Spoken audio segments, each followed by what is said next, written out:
ओम शांति। आज का प्रातः क्लास है 28/9/68 का।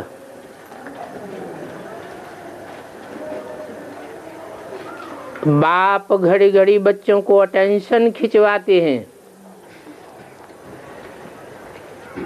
कि अपन को आत्मा समझ, बाप की याद में बैठे हो। कोई की देह की याद में, या अपनी देह की याद में, या देह के पदार्थों की याद में। देह भान में तो नहीं बैठे हो। आत्मा ज्योति बिंदु याद है। बुद्धि कोई और तरफ तो नहीं भागती है। बाप को बुलाते ही है इसलिए कि बाबा आकर के हमें पावन बनाओ।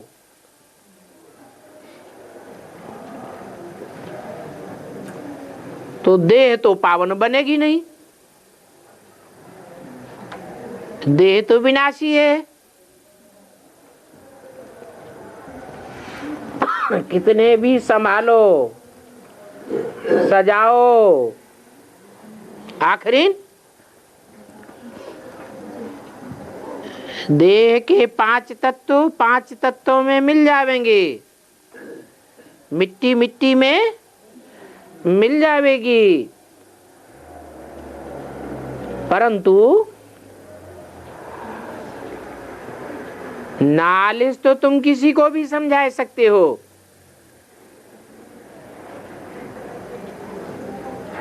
पहली नॉलेज की बात क्या है? हम आत्मा हैं, हम देह नहीं है। देह पवित्र नहीं बनेगी, आत्मा को पावन बनना है। आत्मा संग के रंग में आकर मैली हो गई है। 84 जन्मों में सुख भोगते भोगते देह के तमो प्रधान बन गई है।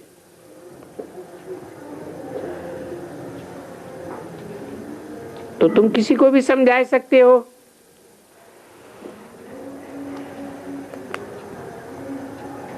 कि आत्मा का पार्ट इस सृष्टि के चक्र में कैसे फिरता है। किसको भी तुम समझावेंगे तो झट समझ जावेंगे। भले कोई पवित्र न भी होगा तो भी नॉलेज तो समझ जावेगा। कोई बड़ी बात नहीं है। ये 84 का चक्र है। 84 लाख का चक्र होता तो समझने में मुश्किल होता, लेकिन ये तो 84 का ही चक्र है। हर एक युग की 1250 वर्ष आयु है, कोई लाखों वर्ष की आयु नहीं है। तो समझाने में सहज है या कठिन है? लाखों वर्ष अगर आयु होती तो समझाने में कठिन होता।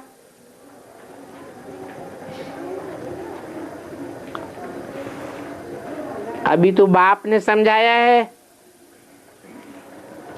कि हर युग में इतने इतने जन्म होते हैं, तो कितना समझाना सहज है। ये समझाने का कनेक्शन याद से नहीं है, ये तो पढ़ाई है। शास्त्रों में तो लाखों वर्ष का गपोड़ा लगाई दिए है। उन गपोड़े की बातों से बुद्धि निकालने के लिए समझाया जाता है कि ये लाखों वर्ष सृष्टि की आयु बताना, ये तो ब्लाइंड फेथ है। सच्चाई क्या है कि 2500 वर्ष की हिस्ट्री मनुष्य के जहन में भरी हुई है, प्रूफ और प्रमाण सहित। 2500 वर्ष की हर धर्म की तवारीखें बुद्धि में भरी हुई है। एक एक दिन मनुष्यों ने गिना है, चाहे क्राइस्ट का संवत हो, चाहे हिजरी संवत हो मुसलमानों का, चाहे विक्रम संवत हो, चाहे शक संवत हो, चाहे नेपाली संवत हो, एक एक दिन गिना है या नहीं कि बिना गिने हो गया है? एक एक दिन गिना है। तो दुख में दिन गिने जाते हैं या सुख में गिने जाते हैं? दुख में दिन गिने जाते हैं। तो ये दुख का युग है, जब से अनेक प्रकार के संवत बने हैं, अनेक धर्म के संवत बने हैं, अनेक धर्म आए हैं। पहले जब एक ही धर्म था, एक ही दुनिया में राज्य था, एक ही कुल था, एक ही मत थी, तब सब सुखी थे। उस समय की कोई भी तवारीख नहीं है, वो सुख की दुनिया थी। और ये 2500 वर्ष से दुख की दुनिया है। दुख की दुनिया अर्थात अज्ञान की दुनिया। अज्ञान में ठोकरें खाते हैं। सोझरे में ठोकरें खाते हैं या अंधेरे में खाते हैं? अंधेरे में ठोकरें खाते हैं। तो ये है अज्ञान की रात 2500 वर्ष की। तो जब रात 2500 वर्ष की होगी तो दिन कितने का होगा? रात दिन बराबर ही होते हैं या कम ज्यादा होते हैं? बराबर ही होते हैं। आधा समय दिन, आधा समय रात। तो दुख की दुनिया में जब एक एक दिन गिना गया तो हुई रात। और जिस दुनिया की कोई तवारीख नहीं मिलती, सुख का टाइम बड़े आनंद से गुजर गया। वो दिन का टाइम भी 2500 वर्ष का था। सुख में दिन कहां खिसक जाते हैं पता ही नहीं लगता, और दुख में टाइम ठहर जाता है। इसलिए लोगों ने गीत बनाए हुए हैं, समय तू जल्दी जल्दी बीत, सुख में तू बिल्कुल नहीं ठहरे, लाख बिताए तुझ पर पहरे, दुख में तू बिल्कुल रुक जाए, कैसी तेरी रीत, समय तू जल्दी जल्दी बीत। कितना बढ़िया गीत बनाया। गीत बनाने वाले ने जब गीत बनाया तो वो ये थोड़ा ही जानता था कि सुख की दुनिया की कोई तवारीख मनुष्यों के पास नहीं है।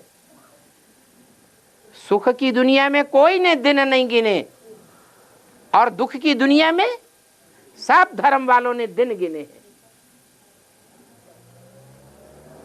तो बोला ये गपोड़ा लगाए दिया है शास्त्रों में कि लाखों वर्ष की दुनिया है। नहीं, 2500 वर्ष का दिन और 2500 वर्ष की रात,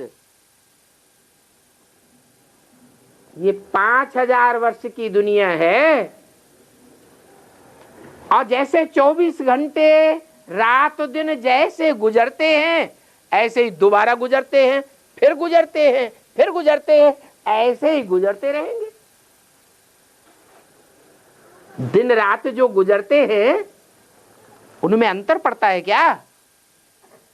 पड़ता है? नहीं पड़ता। ऐसे ही ये 5000 वर्ष की दुनिया जो बेहद का दिन और बेहद का रात है, ये ब्रह्मा का दिन और ब्रह्मा की रात गाई जाती है, शास्त्रों में भी गायन है। फिर भी लोगों की समझ में नहीं आता है। कह देते हैं दुनिया तो लाखों वर्ष की है। तो इस ब्लाइंड फेथ से निकलने के लिए ये ईश्वरीय ज्ञान समझाया जाता है, क्योंकि ईश्वर तो जन्म मरण के चक्र में आता ही नहीं है, और हम आत्माएं तो जन्म मरण के चक्र में आती हैं, इसलिए सब भूल जाती है। तो मनुष्य आत्माओं को पता नहीं है कि दुनिया का चक्र कितने वर्ष का है। भगवान तो जन्म मरण के चक्र में नहीं आता, इसलिए सब जानता है, आकर के समझाता है कि देखो शास्त्रों में लिखा है कि भगवान कृष्ण आकर के महाभारत युद्ध कराते हैं।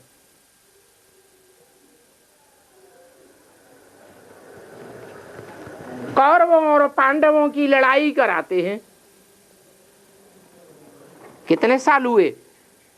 शास्त्रों में लिख दिया है, जाने अनजाने क्या लिख दिया है। महाभारत युद्ध को कितने साल हुए हैं? 7 5000 हुए। शास्त्रों में लिख दिया है।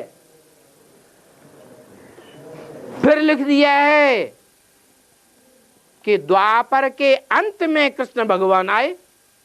एक घोटाला कर दिया। एक बात सच्ची तो दूसरी बात झूठी लिख दी। द्वापर के अंत में भगवान आया तो क्या पापी कलयुग की स्थापना करने आया? भगवान पाप बढ़ाने के लिए आता है या पाप की दुनिया खलास करने के लिए आता है? गीता में क्या लिखा है? यदा यदा हि धर्मस्य ग्लानिर्भवति भारत, ऐसे ही तो लिखा है।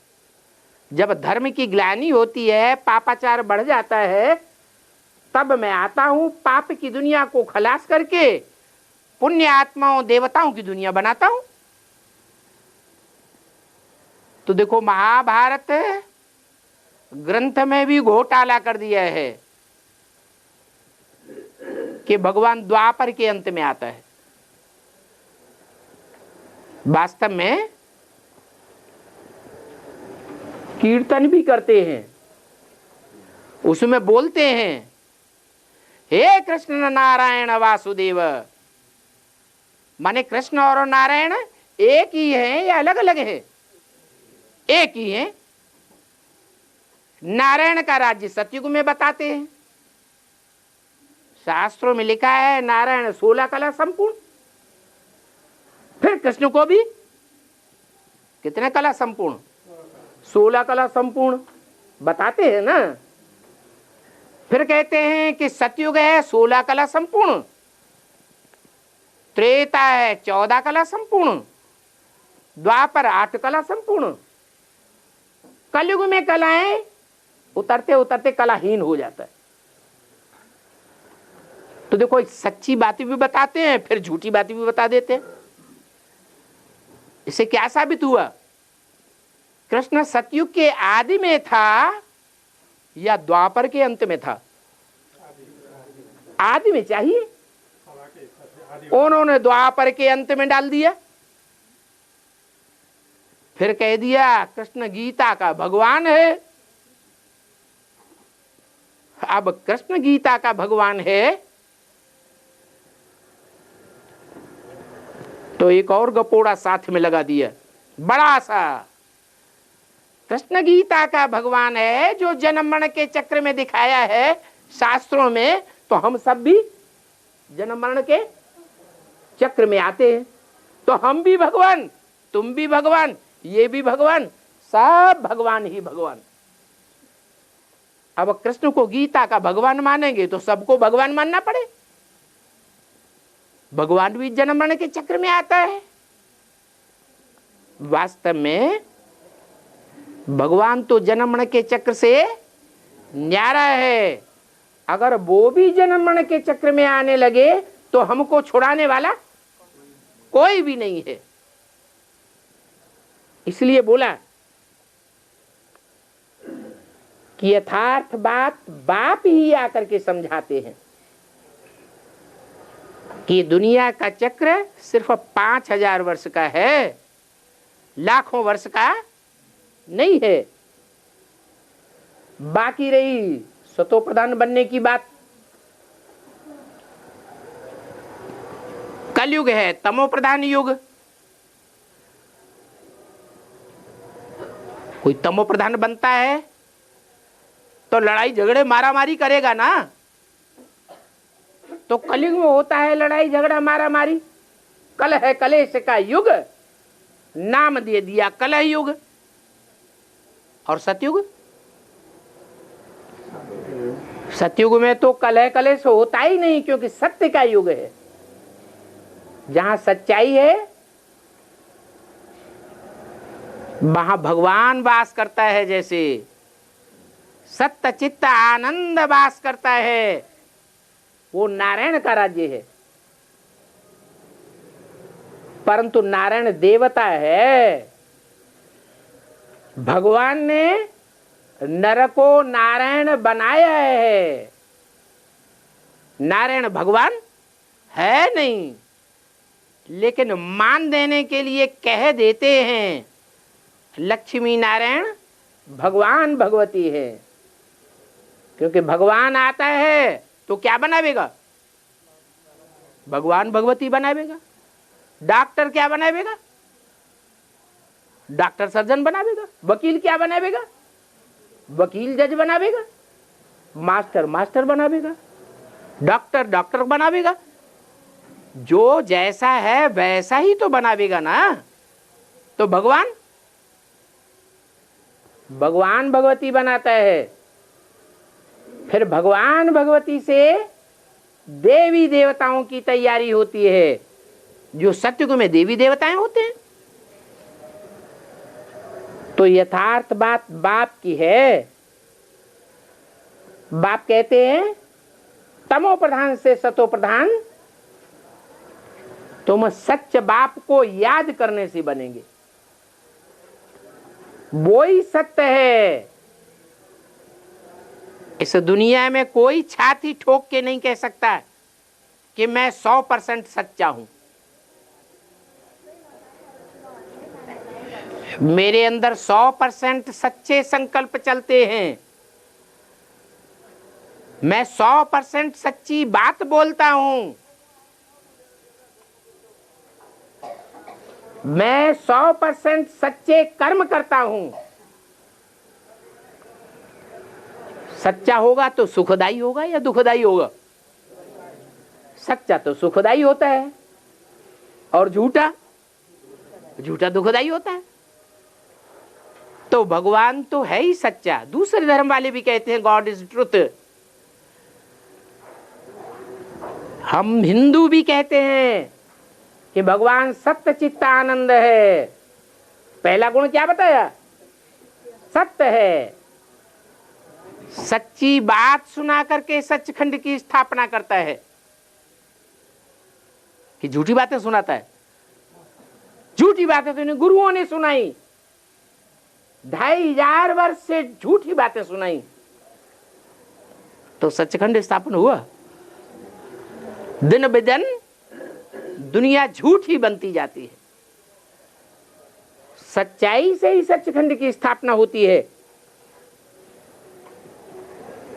इसलिए बाप कहते हैं अगर सत्य बाप को याद करेंगे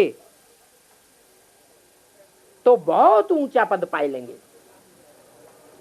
याद नहीं करेंगे तो बहुत नीचा पद पाए लेंगे।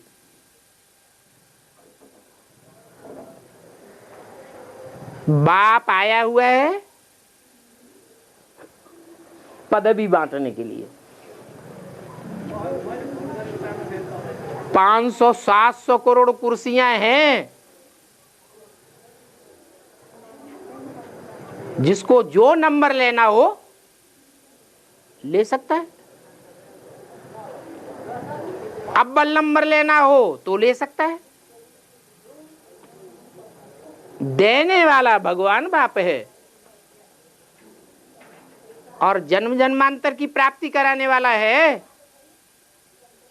एक जन्म की प्राप्ति नहीं कराता है। अगर याद नहीं करेंगे तो इतना ऊंच पद नहीं पा सकेंगे। किस तरफ इशारा किया? लक्ष्मी नारायण की तरफ। ये विश्व के मालिक हैं। नहीं तो दुनिया में और धर्मों में बड़े बड़े महत्वाकांक्षी राजाएं हुए, जिन्होंने सारी दुनिया को जीतना चाहा, लेकिन हिस्ट्री कहती है कि कोई ने भी बाहुबल से सारी दुनिया के ऊपर विजय प्राप्त नहीं की। ये सिर्फ याद का बल है। जो याद के बल से नारायण विश्व का मालिक बन जाता है। उनका दूसरा नाम शंकर नारायण भी कहा जाता है, विश्वनाथ कहा जाता है। कृष्ण को विश्वनाथ कहते हैं? नहीं कहते। सारे विश्व के ऊपर जीत पहनने वाला वो दुनिया का बड़े से बड़ा राजयोगी है।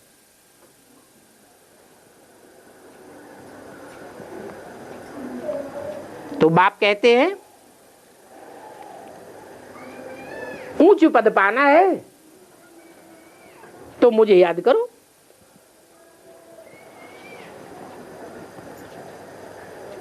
स्कूल में पढ़ाई पढ़ाई जाती है। पढ़ाई पढ़ने वाले का योग किसके साथ होना चाहिए? टीचर के साथ होना चाहिए।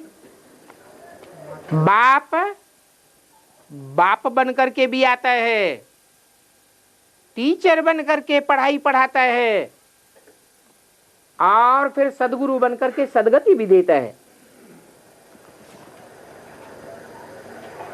तो बोला याद की यात्रा से ही सतो प्रधान बनेंगे और स्वर्ग में जावेंगे। बाकी पढ़ाई तो बिल्कुल सहज है, कोई भी बच्चा समझ सकता है। बाकी माया की युद्ध कौन से सब्जेक्ट में चलती है? 4 सब्जेक्ट हैं ईश्वरीय पढ़ाई के: ज्ञान, योग, धारणा और सेवा। और माया की युद्ध याद में ही चलती है। तुम बाप को याद करते हो, बाप की तरफ खींचना चाहते हो, बाप की तरफ बुद्धि लगाना चाहते हो, और माया अपनी तरफ खींच लेती है। ये रस्सा कसी का खेल है। क्या रस्सा कसी का खेल देखा? नहीं देखा। एक रस्सा होता है, आधे इधर खींचते हैं और आधे दूसरी तरफ खींचते हैं। इधर वाले जब संगठित हो जाएंगे तो वो खींचे चले जाते हैं, इधर वाले संगठित नहीं होते तो वो खींच जाते हैं। जब इधर वाले संगठित हो जाते हैं तो वो खींचे चले जाते हैं, वो खींच ले जाते हैं।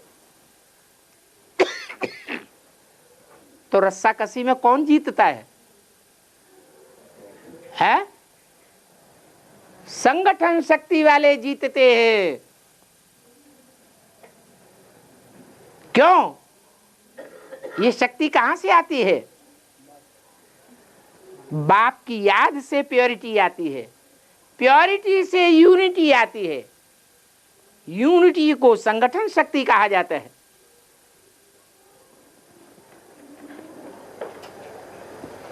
बाप आकर के हमारी संगठन शक्ति की, यूनिटी की पावर बढ़ाए रहे हैं। कैसे बढ़ेगी? जितनी जितनी प्योरिटी को धारण करेंगे उतनी उतनी हमारी पावर बढ़ती चली जाएगी।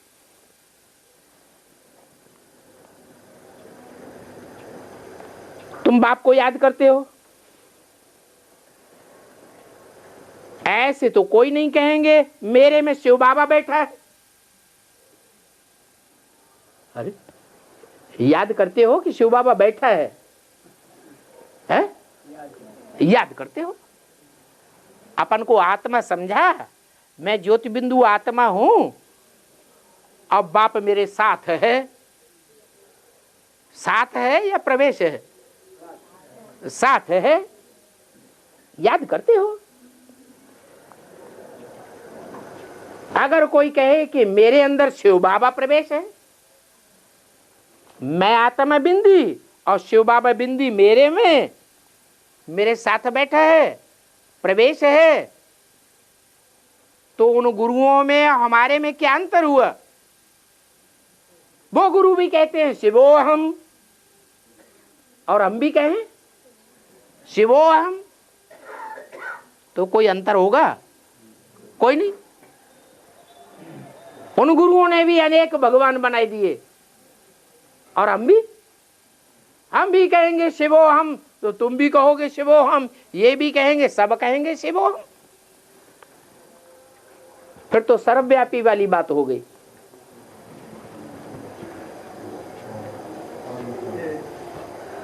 तो ऐसे कोई नहीं कह सकता हाँ मैं आत्मा हूं। शिव बाबा को याद करना है, ऐसे कभी नहीं समझो मेरे अंदर शिव बाबा है या शिव की प्रवेशता है। क्या? अगर कोई कहे कि मेरे अंदर शिव आता है, प्रेरणा देता है, डायरेक्शन देता है, मुझे शिव बाबा ने डायरेक्शन दिया, पूछे कैसे दिया?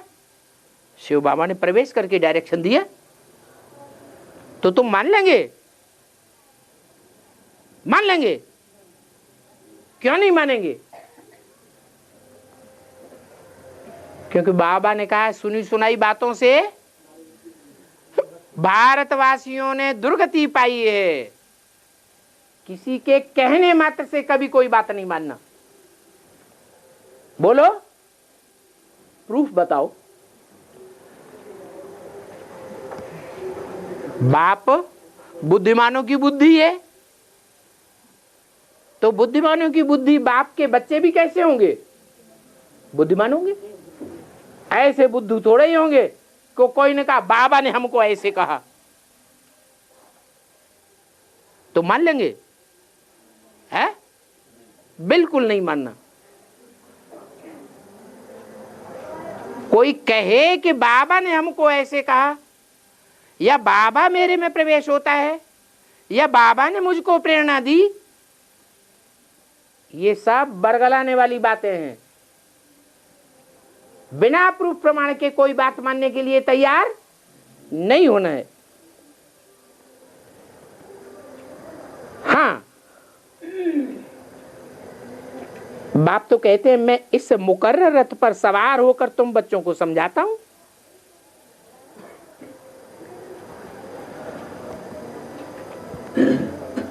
एक मुकर्रर रथ भी बताते हैं तो दूसरा टेम्परेरी रथ भी बताते हैं। कहते हैं जिस तन में भी प्रवेश करता हूं उसका नाम ब्रह्मा रखता हूं।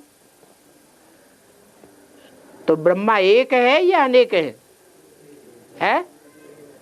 ब्रह्मा तो एक है, लेकिन मुकर्रर रथ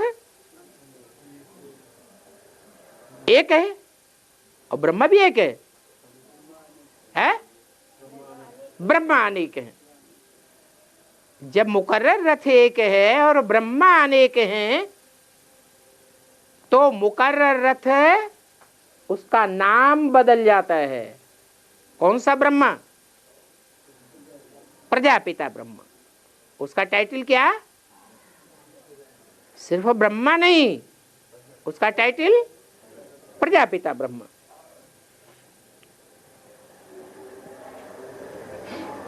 हाँ, कोई डल बुद्धि बच्चे हैं और कोई अच्छा जिज्ञासु आता है तो उनकी सर्वेसार्थ प्रवेश करके मैं दृष्टि दे सकता हूं।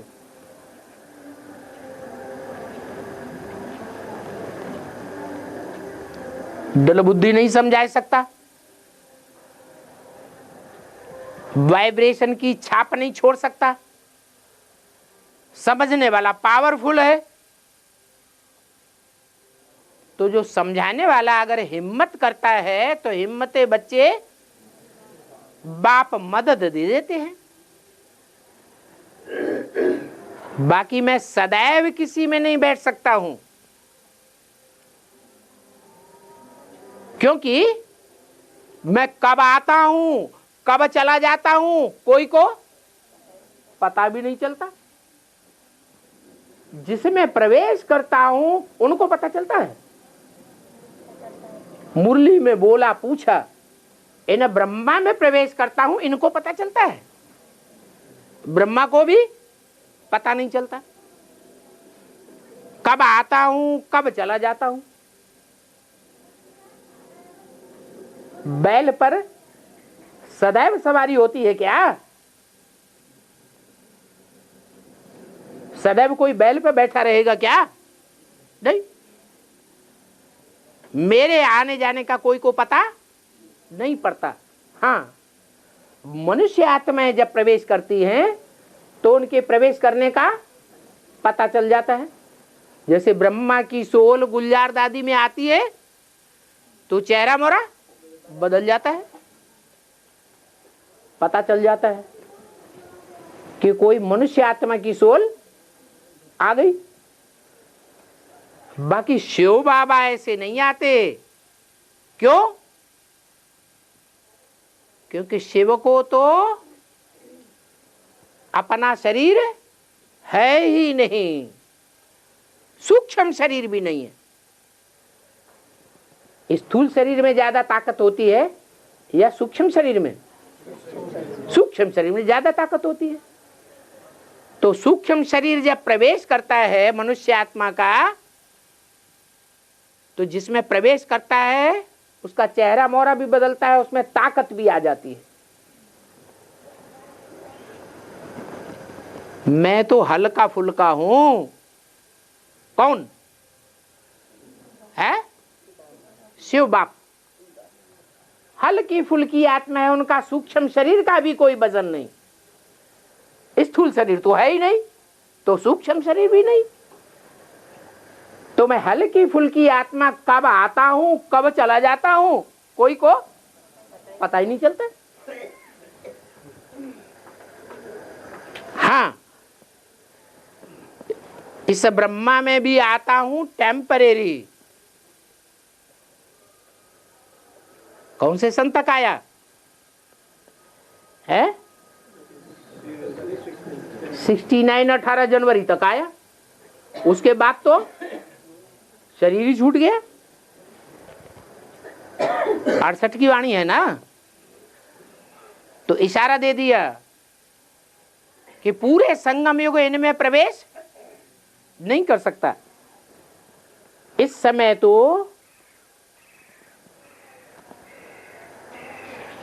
वो कितना भी रूप धारण कर सकते हैं। कौन है? कौन नहीं। भक्ति मार्ग में किसका गायन है? 100 रुपया का अरे शास्त्रों में भी दिखाया है, पार्वती का ब्याह हुआ तो कौन बहुरूपिया बन के आ गया है? है? शंकर जी बहुरूपिया बन के आ गए। कभी बुढ़े का रूप धारण कर लेते, कभी नौजवान बन जाते, कभी चेहरा चमकता हुआ दिखाई पड़ता है चमाचम, कभी लटका हुआ दिखाई पड़ता है। तो बहुरूपिया है, अनेक रूप धारण कर लेते हैं। किस समय? इस समय माना संगम युग में बहुरूप धारण कर किसका भी कल्याण कर सकते हैं।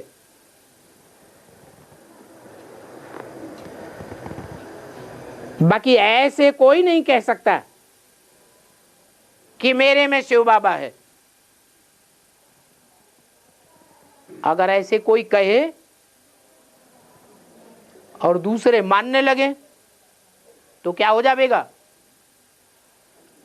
है क्या गड़बड़ होगा?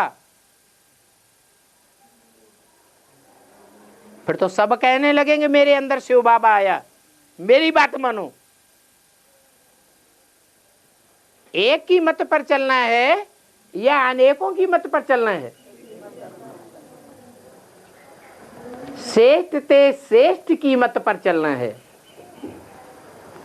और श्रेष्ठ और भ्रष्ट इस दुनिया में होते हैं या परमधाम में होते हैं? इस दुनिया की बात है। तो मैं जब आता हूं तो तुम बच्चों को अपना भी ज्ञान देता हूं। क्या? और तुम्हारा भी ज्ञान देता हूं। जैसे गीता में अर्जुन से क्या कहा? अर्जुन तू अपने को नहीं जानता, मैं तेरे जन्मों को बताता हूं।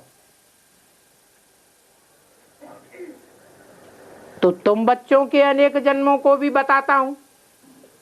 बताता हूं कि इशारा देता हूं? क्या करता हूं? इशारा मिलता है ज्ञान के आधार पर। बाकी बाप किसी के पार्ट नहीं खोलता।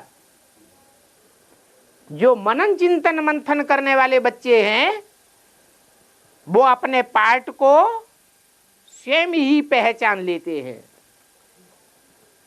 और पहचान करके अपने मुख से ही ऐसे प्रूफ और प्रमाण पेश करेंगे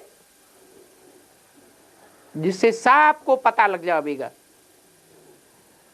कि इनका पार्ट क्या है, उनका पार्ट क्या है, दास का पार्ट किसका है, दासी का पार्ट किसका है, साहूकार का पार्ट किसका है, राजा का पार्ट किसका है, महाराजा का पार्ट किसका है। स्कूल में कॉलेज में एग्जाम होते हैं तो पहले पहले किसका रिजल्ट निकलता है? थर्ड क्लास वालों का निकलता है, सेकंड क्लास वालों का निकलता है,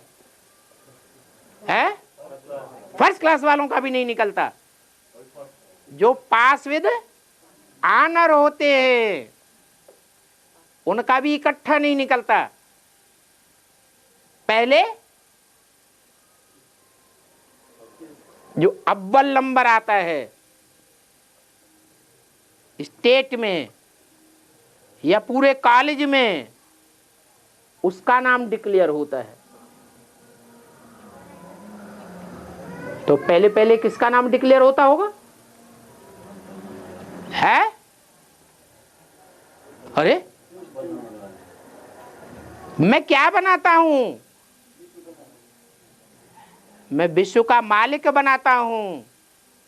तो विश्व का मालिक एक होगा या अनेक होंगे? तो उस एक का पार्ट पहले प्रत्यक्ष होता है।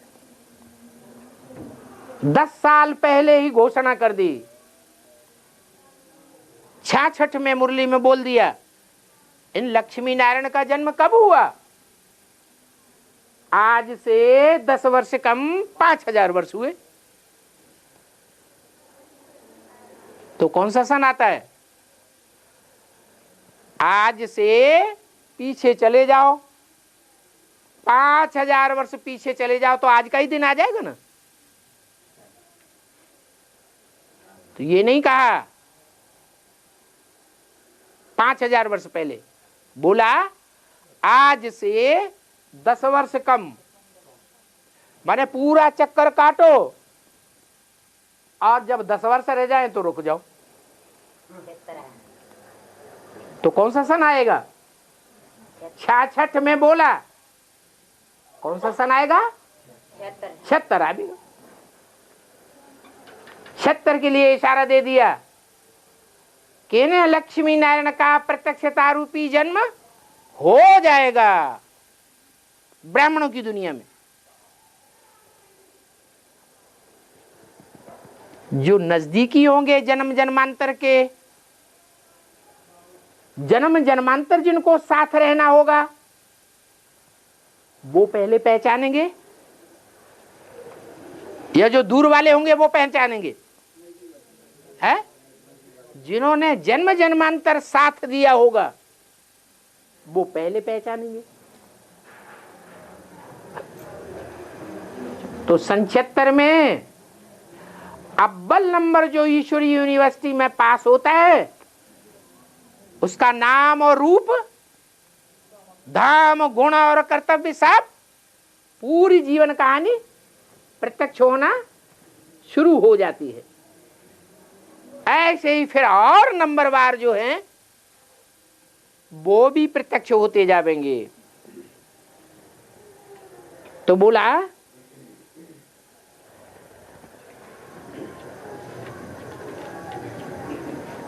ऐसे कोई नहीं कह सकता, नारायण भी नहीं कह सकता। जो नारायण के रूप में संसार में प्रत्यक्ष होने वाली आत्मा है वो भी नहीं कह सकती कि मेरे अंदर कौन आया है? शिव बाबा आया हुआ है, कह सकता है? और भगवान आवेगा तो अपने मुख से कहेगा कि मैं शिव बाबा हूं? है? नहीं कहेगा। भगवान को कहने से कोई नहीं पहचानेगा। भगवान को पहचानने के लिए ज्ञान का तीसरा नेत्र देता है, वो खुद ही देता है। ज्ञान को ही तीसरा नेत्र कहा जाता है। तो शिव बाबा बच्चों को समझाते हैं, मूल बात है पति से पावन बनने की। पढ़ाई की मूल बात है, पढ़ाई से ही याद में तीखे जावेंगे। अगर पढ़ाई नहीं गहरी पड़ी है तो याद में भी तीखे नहीं जा सकते। याद में जो तीखे जावेंगे तो उनकी आत्मा रूपी सुई की कट उतरेगी। इसलिए बोला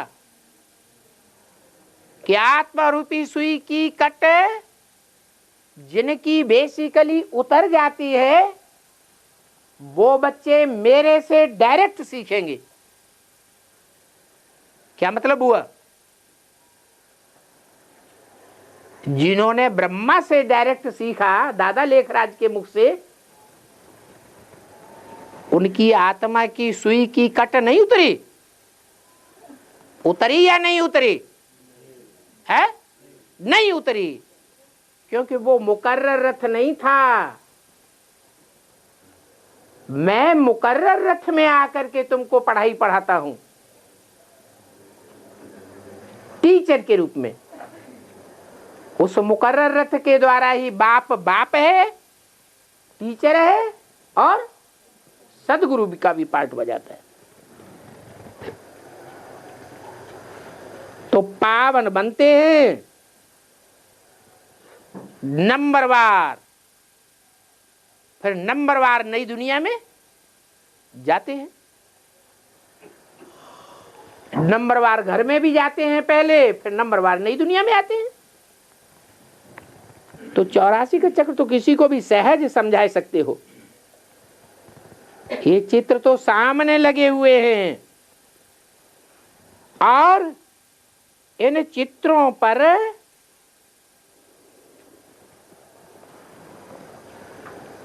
ज्ञान देने की बात। इन चित्रों पर बाप के सिवाय इतनी गहरी नॉलेज कोई दे नहीं सकता। ये भी एक बाप की पहचान है। क्या पहचान है? बाप की पहचान के पॉइंट है ना, उनमें ये भी एक मुख्य पॉइंट है। क्या? किन 4 चित्रों पर जितनी समझानी गहरी बाप दे सकते हैं, उतनी गहरी पहचान और समझानी कोई दे ही नहीं सकता। कोई भी ब्राह्मण की बुद्धि में इन 4 चित्रों के इतनी गहराई की समझानी नहीं आ सकती जितनी बाप आकर के देते हैं। आत्मा को नॉलेज मिलती है ना, 4 चित्रों की, उसको ही ज्ञान का तीसरा नेत्र कहा जाता है। ये ज्ञान मिलता है तो आत्मा को सुख होता है। क्या? ज्ञान की पहचान क्या है? हाँ, ज्ञान की पहचान है कि ज्ञान मिलता है तो आत्मा सुखी होगी। कोई ज्ञान सुनाए और आत्मा दुखी हो जाए तो वो ज्ञान सुना रहा है या ज्ञान सुना रहा है? अज्ञान है। ज्ञान का रिजल्ट सुख आना चाहिए।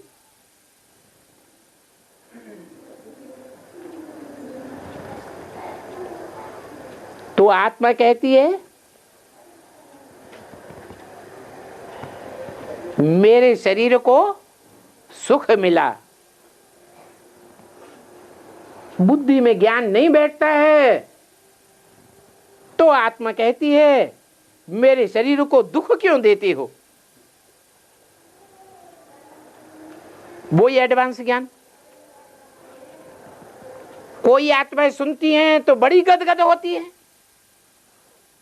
और वही ज्ञान जिनके आत्मा की सुई की कट नहीं उतरी है, बेसिकली उन बीके वालों को सुनाते हैं तो सुखी हो जाते हैं या दुखी है? दुखी हो जाते हैं, है? तो उनके शरीर को दुख होता है कि सुख होता है? उनके शरीर को दुख हो जाता है। तो कहने वाली समझने वाली आत्मा है, और आत्मा ही देवता बनती है। कोई शरीर देवता नहीं बनता। कोई बैरिस्टर है, कोई व्यापारी, ये आत्मा ही तो बनती है। तो बाप सब आत्माओं से बात करते हैं, चाहे बैरिस्टर हो, व्यापारी हो, कोई भी हो, सबको बाप अपनी पहचान देते हैं। लेकिन देह अभिमानियों को पहचान देते हैं कि आत्मा अभिमानियों को पहचान देते हैं। जिनके आत्मा की सुई की कट उतरी हुई होती है, बेसिकली उनको अपनी पहचान देते हैं। जो दुखी हो जाते हैं तो क्या कहेंगे? जो ज्ञान सुन करके, वही ज्ञान सुन करके एक बहुत सुखी होता है और दूसरे दुखी हो जाते हैं तो क्या कहेंगे? उनकी आत्मा की सुई की कट नहीं उतरी है।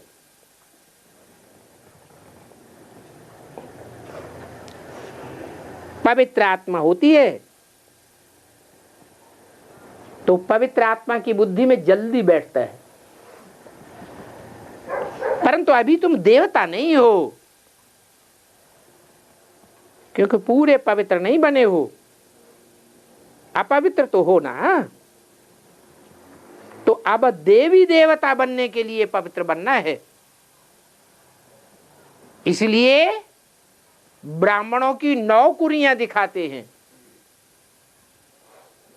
सब एक जैसे श्रेष्ठ होते हैं क्या?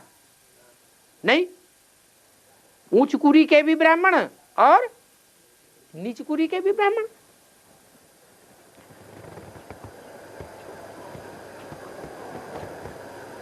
अक्सर करके यही कहते हैं, बाबा मेरे से ये भूल हो गई जो हम देह भान में आ गया। तो बाप बेटे बच्चों को समझाते हैं, पावन जरूर बनना है। जब पूरे पावन बन जावेंगे तो आत्मा की याद कभी भूलेगी ही नहीं, देह की याद आवेगी ही नहीं।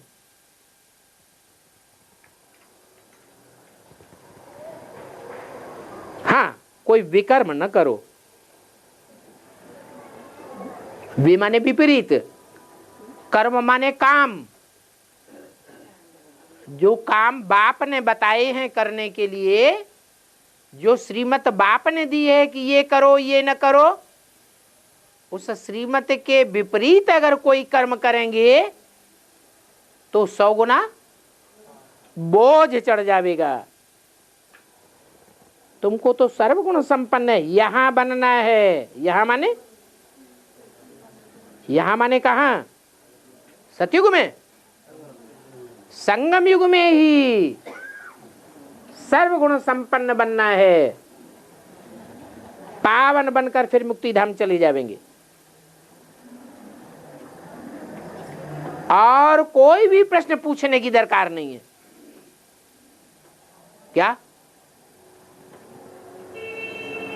क्या तांत लगी रहे कि मैं पावन कैसे बनूं? पहले तुम अपनी बात करो। पतित आत्मा पावन कैसे बने? दूसरी आत्माओं का चिंतन मत करो। पर चिंतन पतन की जड़ है। कहते हैं कि हमसे कोई पूछते हैं तो हम उनको क्या जवाब देवे? उनसे भी बोलो, पहले तुम पावन तो बनो। पावन बनेंगे तो सब प्रश्नों का समाधान स्वतः ही आ जाएगा। कोई कहते हैं लड़ाई में 2 करोड़ मरे, इतनी सब आत्माएं कहां गई है? कहां लिया जन्म? 2 करोड़ मरे तो 2 करोड़ कहीं जन्म भी लिया होगा। मरे वो तो दिखाई पड़ा, इतनी लाशें निकली। फिर जन्म लेंगे कहीं नहीं लेंगे, वो बता सकेंगे? अरे वो आत्माएं कहां भी गई, इसमें तुम्हारा क्या जाता है? तुम परचिंतन में क्यों पड़ते हो? तुम अपना टाइम वेस्ट क्यों करते हो? तो बाप कहते हैं और कोई बात की भी दरकार नहीं। तुम्हारा काम है पावन बनकर पावन दुनिया में जाना और विश्व का मालिक बनना। और बातों में जाने से तुम खुद ही मुझते रहेंगे।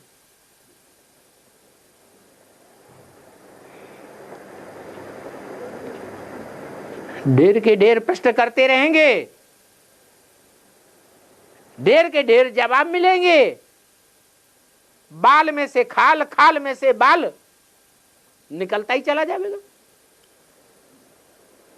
रावण के सर जितने कटते हैं उतने नए निकलते जाते हैं। दिखाते हैं एक रक्त बीज राक्षस था, उसका एक बूंद भी कहीं गिरता था तो फिर पैदा हो जाता था। ये कौन से रक्त की बात है?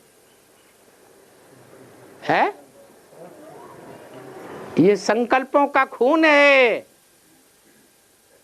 एक को कोई अनिश्चय आता है, संशय आता है, और वो संशय का संकल्प दूसरे की बुद्धि में डाल देता है। खुद तो असुर था ही और दूसरा भी असुर बन जाता है। तो बाप कहते हैं कोई को पूरा उत्तर नहीं मिलता है तो भी मुझ पढ़ते हैं। इसलिए एक ही बात पक्की करो, मन मना भव। क्या मतलब हुआ? क्या मतलब? मत मेरे मना मन में भव समा जा। किसने कहा? कौन से ब्रह्मा ने कहा? कौन से ब्रह्मा के मुख से कहा गया? उस ब्रह्मा के मुख से कहा गया जो ब्रह्मा सो विष्णु की भुजाएं तो बनता है, लेकिन सिर्फ भुजा नहीं बनता है, भुजाओं को चलाने वाला भी बनता है। विष्णु कितनी भुजाएं? 4 भुजाएं। तो 4 ब्रह्मा तो 4 भुजा बनते हैं। भुजा माने मददगार बनते हैं। किसके मददगार? ऊपर वाले ज्योति बिंदु शिव बाप के मददगार। किसके मददगार? अरे विष्णु की 4 भुजाएं किसके मददगार बनती हैं? वो बाप नहीं है, आत्माओं का बाप। हाँ, शिव बाप आत्माओं का बाप नहीं है, वो भी है, तो उसके मददगार बनते हैं। अरे वो पालना करने आता है, विष्णु तो पालना करने वाला। तो उस ब्रह्मा के मददगार बनते हैं जो 4 भुजाओं को चलाने वाला है। भुजाएं जड़त्वमयी होती हैं या उनमें चैतन्यता ज्यादा होती है? भुजाएं जड़ होती है और आत्मा जो चलाने वाली है वो चैतन्य होती है। तो 4 भुजाओं को चलाने वाला भी कोई है या नहीं है? वो कौन है?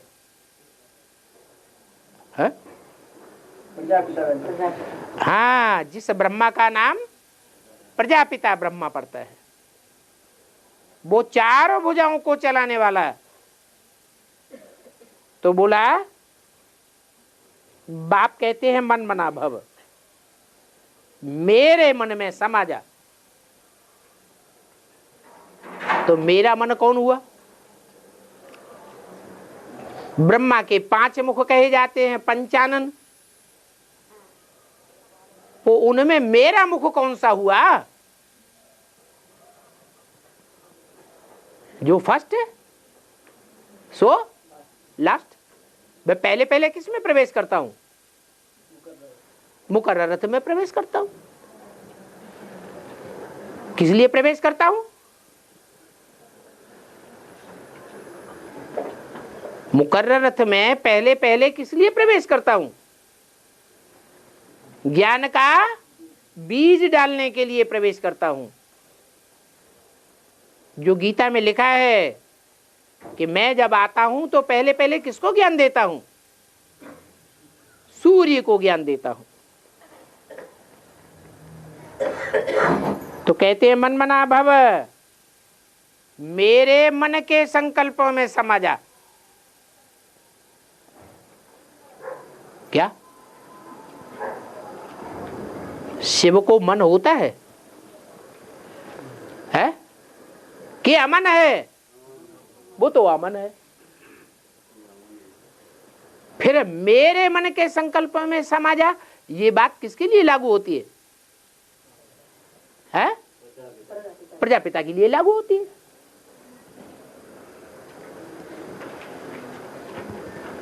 मेरा सत्संकल्प है।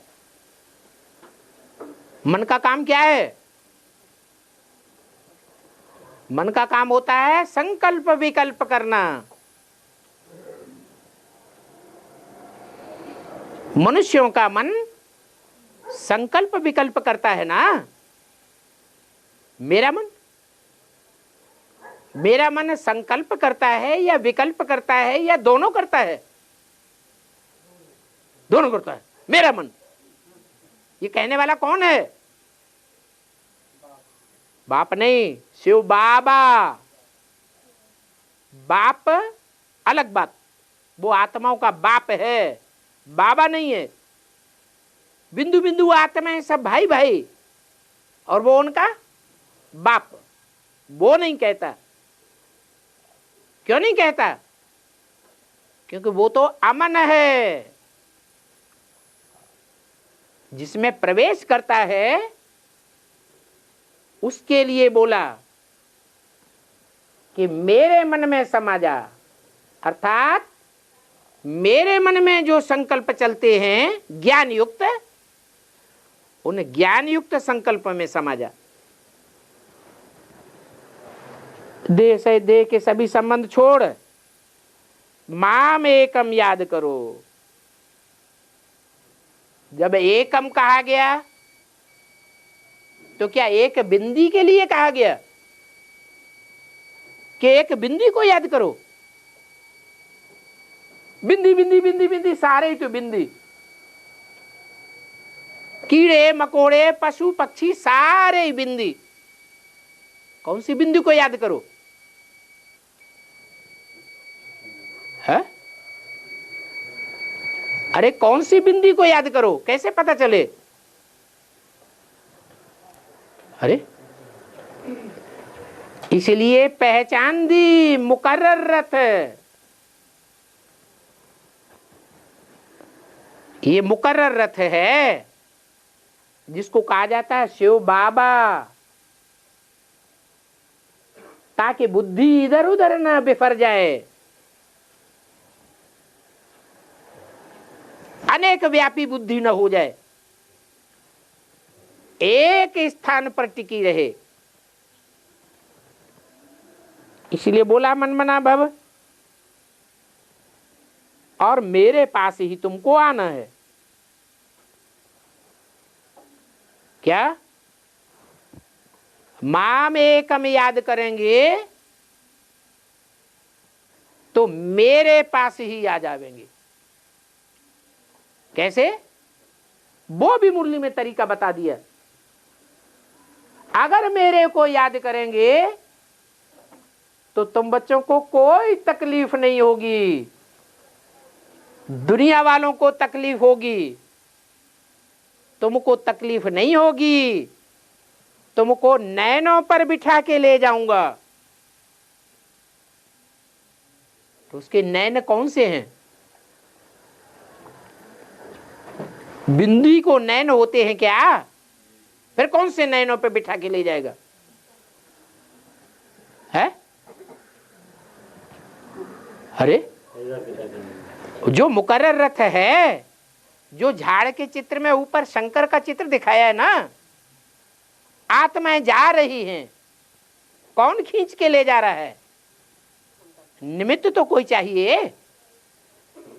आंखों पर बिठा के ले जाऊंगा। क्या इन आंखों पर बैठने की बात है? नहीं, दृष्टि की पावर से तुम बच्चों को खींचता है। जो गीता में लिखा गया है, हजारों सूर्यों से भी ज्यादा तेजों में है। भूलना चाहें तो भी भूल नहीं सकते। प्यार का सागर है। प्यार हाथों से ज्यादा दिखाई देता है, नाक से दिखाई देता है कि कान से दिखाई देता है? कौन से अंग से प्यार दिखाई देता है? आंखों से प्यार दिखाई देता है।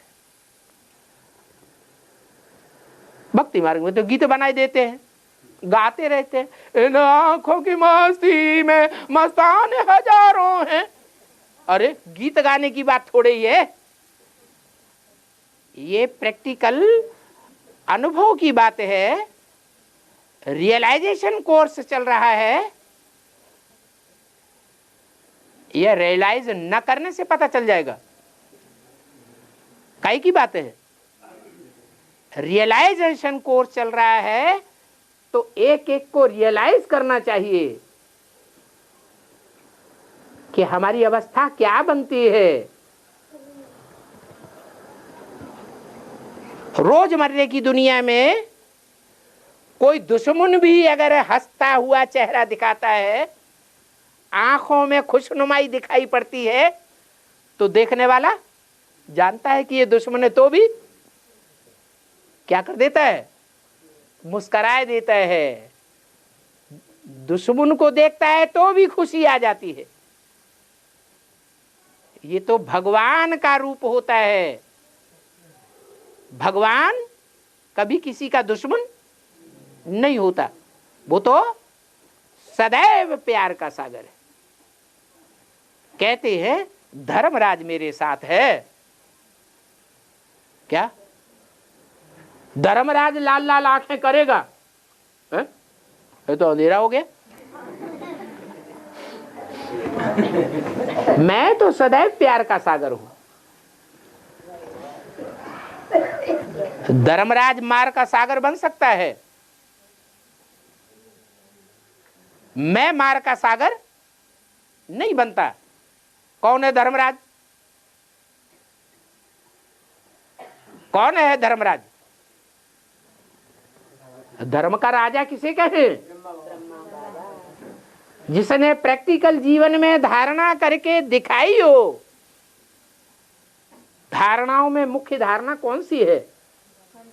सहनशीलता। सर्व गुणों का राजा, सर्व धारणाओं का राजा सहनशीलता। वो सहनशीलता जितनी ब्रह्मा ने करके दिखाई, उतनी और कोई ने भी ये सहनशीलता धारण करके नहीं दिखाई। और जिनकी करनी को, जिनकी वाणी को, जिनकी लाल लाल आंखों को उसने सहन किया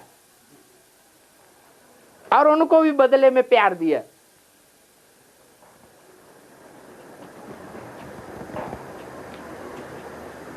ऐसे पापियों की 100 गुनी सजा बन जाती है या नहीं बन जाती है? ब्रह्मा बाबा तो सदैव प्यार किया, और बच्चों ने ऐसे भी बच्चे के प्यार के बदले में क्या दिया? कोई बच्चे तो ऐसे भी निकले, झापट भी मार दिया बाबा को, अलग आश्रम बना के बैठ गए, रामबाण आश्रम बना दिया उनके जीते जी।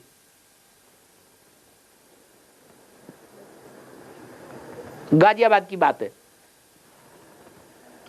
ऐसे ऐसे देहाभिमानी बच्चे, ऐसों को भी प्यार दिया। सारी संस्था की प्रॉपर्टी को समेट करके अपनी मुट्ठी में लेकर के बैठ गए।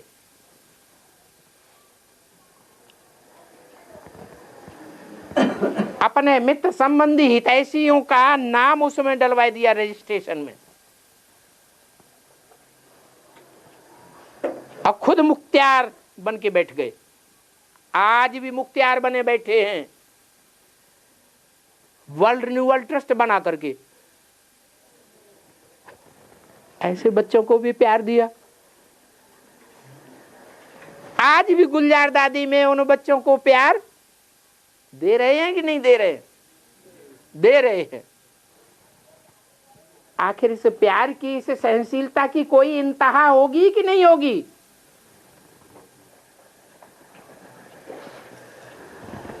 जब अति हो जाती है तो अति का अंत हो जाता है। वो ही सहन करने वाली आत्मा फिर क्या रूप धारण करती है? अभी मोह में है, बच्चा बुद्धि है, मोहांधकार में है। जब मोह का अंधकार टूट जाएगा तो वही आत्मा धर्मराज का ऐसा रूप धारण करेगी कि एक एक का 100-100 गिनावेगी। इसलिए बोला मेरे साथ धर्मराज भी है। महाभारत में धर्मराज किसको कहा है? युधिष्ठिर को कहा है। देहम वा पातयामि कार्यम वा साधयामि। देह चली जाए तो भी कार्य को पूरा करूंगा। तो वो आत्मा युद्ध में अभी भी स्थिर है या नहीं है? अभी भी स्थिर है। शरीर भर छूट गया लेकिन कार्य को छोड़ा नहीं है। बल माया मुकाबला कर रही है। माया बेटी मुकाबला कर रही है, फिर भी हिम्मत नहीं हारते। तो बताया कि मेरे पास तुमको आना है। माम एकम याद करेंगे तो मनुष्य मरते हैं तो उनको शमशान में ले जाते हैं। वहां शमशान में ले जाके क्या करते हैं? मरते हैं, मुर्दा को ले जाते हैं शमशान में, घुसे तो फिर क्या करते हैं? है? है? अरे नहीं, गांव को, कस्बे को, शहर को छोड़ा और शमशान में पांव रखा, फिर क्या करते हैं? भूल गए। मुर्दे का मुख घुमाए देते हैं। क्या? हाँ, मुख कर देते हैं शमशान की तरफ और पांव कर देते हैं दुनिया की तरफ। मोहरा ही घुमाए देते हैं। तुम्हारा भी घर ऊपर में है। अभी तुम्हारा माथा ऊपर जाता है या नीचे जाता है? कहां जाता है? ये माथा, ये बुद्धि ज्यादा कहां जाती है? नीचे जा रही है या ऊपर जा रही है? मिट्टी की दुनिया में, देह की दुनिया में ज्यादा जाती है या ऊपर जाती है? आत्माओं की दुनिया में, मिट्टी की दुनिया में जाती है। फिर तुम्हारा मुंह ऊपर हो जाएगा। ऊपर में कोई भी पतित आत्मा नहीं जा सकती। पावन बनने के लिए बुद्धि का योग बाप के साथ लगाना पड़े। बाप के पास मुक्ति धाम में जाना है ना। पतित हैं इसलिए बुलाते हैं कि हम पतितों को आकर के पावन बनाओ, लिबरेट करो। तो बाप कहते हैं अभी पवित्र बनो, अपवित्रता को छोड़ दो।